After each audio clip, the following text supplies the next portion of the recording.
عالمی پابندیوں کے باوجود ایران کی جیوپولیٹیکل طاقت تقریباً ناممکن سی لگتی ہے۔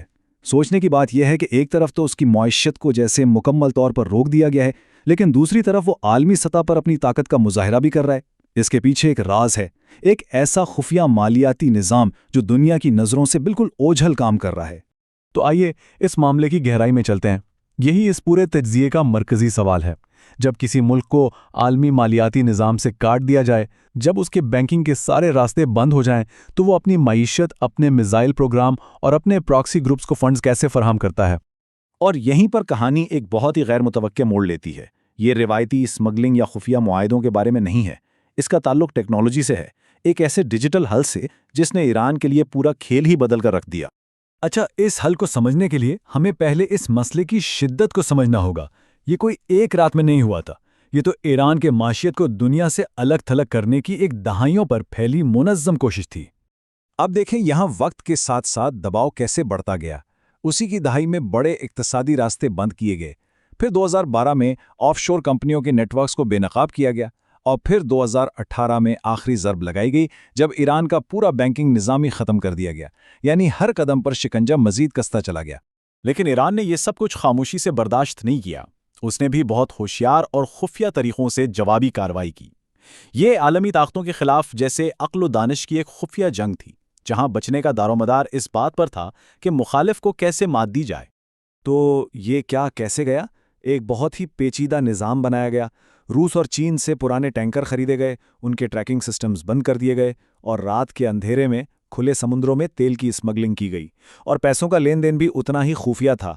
یہ آف شور کمپنیوں کے ایک عالمی نیٹ ورک، یعنی دوسرے ملکوں میں قائم صرف کاغذی کمپنیوں کے ذریعے کیا جاتا تھا، تاکہ پیسے کے اصل ماخذ کو چھپایا جا سکے اور اسے ناقابل شناخت بنایا جا سکے۔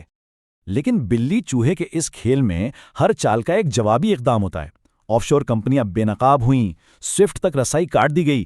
یہ وہ عالمی نظام ہے جسے بینک بین الاقوامی لین دین کے لیے استعمال کرتے ہیں، اور یہاں تک کہ ایرانی تیل کی کیمیائی ساخت بھی ایک کمزوری بن گئی جس سے اسے پہچاننا آسان ہو گیا۔ اس سب نے ایران کو مجبور کیا کہ وہ اپنا تیل بھاری رعایت پر فروخت کرے، جس سے اس کا منافع بری طرح متاثر ہوا۔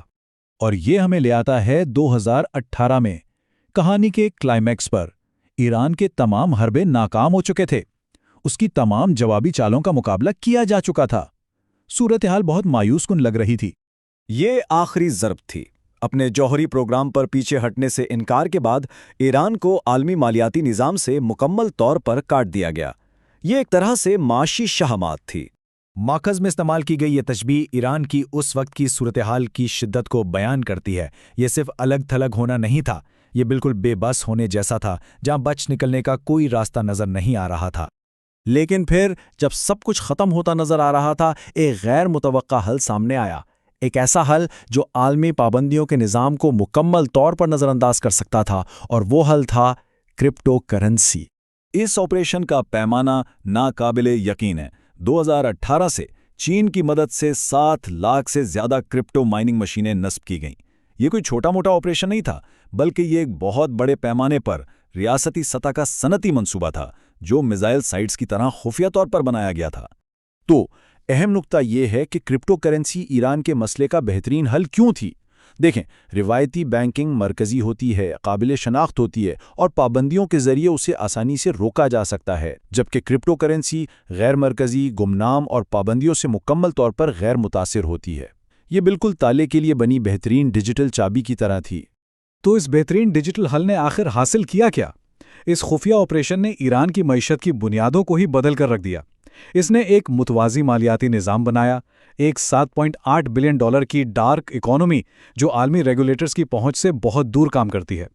اور اس کا منافع تو ناقابل یقین حد تک زیادہ ہے۔ ایران میں ایک بٹ کوائن بنانے کی لاگت تقریباً $13,300 ہے، لیکن مارکیٹ میں اس کی قیمت $70,000 تک پہنچ سکتی ہے۔ یہ ایک بہت بڑا منافع کا مارجن ہے جو ایک ریاست کو چلانے کے لیے کافی سے زیادہ ہے۔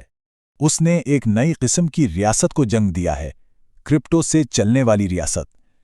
اس ماڈل میں تیل کا کاروبار، جسے امریکہ اور اس کے اتحادیوں نے بند کرنے کی اتنی کوشش کی تھی، وہ محض ایک دکھاوا بن کر رہ گیا ہے۔ اصل معاشی طاقت خفیہ کرپٹو مائننگ آپریشن سے آتی ہے۔ تو یہ پیسہ جاتا کہاں ہے؟ یہ ہمیں واپس کہانی کے آغاز میں لے آتا ہے۔ یہ ڈیجیٹل دولت براہ راست میزائل پروگراموں کے فنڈنگ، پراکسی گروپس کی حمایت اور ریاستی معیشت کو برقرار رکھنے کے لیے استعمال ہوتی ہے، یعنی وہ تمام سرگرمیاں جو پابندیوں کا اصل ہدف تھیں۔ آخر میں یہی کلیدی نکتہ ہے، یہ وسیع پوشیدہ کرپٹو معیشت ہی وہ انجن ہے جو ایران کی موجودہ جیو پولیٹیکل سرگرمیوں کو طاقت دے رہا ہے۔ یہی وہ راز ہے جو اس کی ظاہری لچک کی وضاحت کرتا ہے۔ اور یہ ہمیں ایک بڑے اور زیادہ اہم سوال پر چھوڑ جاتا ہے۔ اگر ایک ریاست پابندیوں کو مکمل طور پر نظر انداز کرنے کے لیے کرپٹو کرنسی کا استعمال کر سکتی ہے تو اس کا عالمی اقتصادی جنگ کے مستقبل کے لیے کیا مطلب ہے؟ یہ کہانی صرف ایران کے بارے میں نہیں ہے، یہ شاید آنے والے ایک نئے دور کی پہلی جھلک ہے۔